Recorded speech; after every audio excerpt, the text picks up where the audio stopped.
Igisa mo natin to. Dahil brown na siya guys, lagay natin yung sibuyas. Siyempre, sama na rin natin yung sili.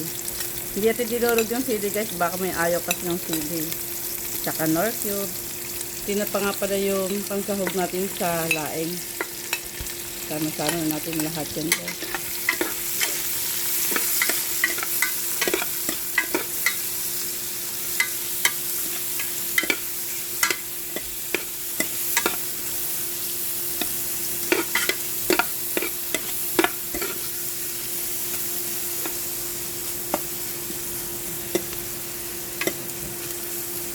Susunanin natin ng konti yung ating tinapa.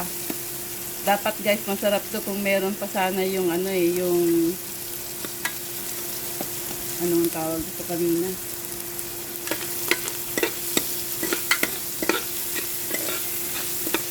Labahita.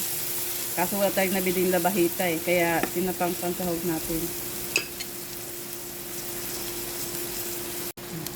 Ihalo na natin tong aking gata.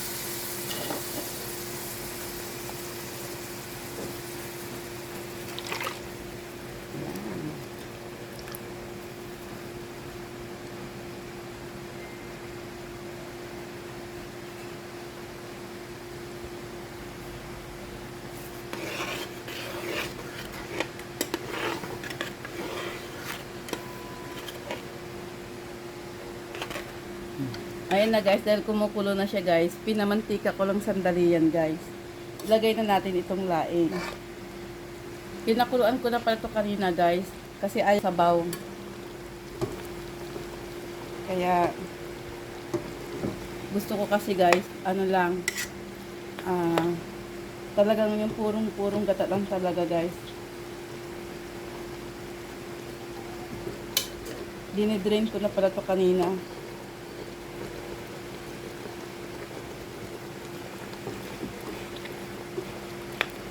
Ganyan talaga ako magluto ng laing guys. Yung sabaw, tinatanggal ko yon, yung unang sabaw. Tinatapon ko talaga yon. Kasi gusto ko talaga nakadrain lang yung laing natin. Para lang yung kakanggata talaga niya. Yun lang yung magiging sanhi ng sabaw niya.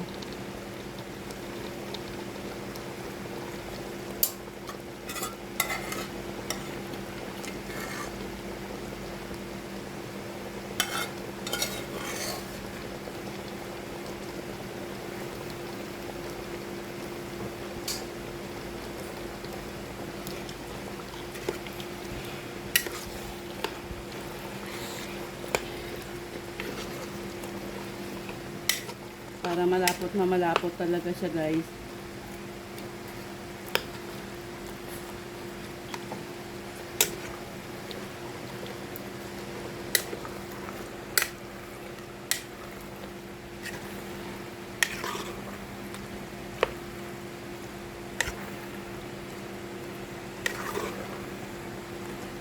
Yung iba guys, natatakot na magluto ng laing na hinahalo kasi daw makati. Pero sa totoo lang, hindi yan makati yung gabi. Basta lalagyan mo siya ng suka. Tsaka yan, ganyan lang yan guys. Balikan natin to guys after 10 minutes para maluto yung mga gata niya. Yan, ipalabasin natin yung mantika niya. Ayun na siya guys, luto na siya guys. So, tingnan natin kung ano.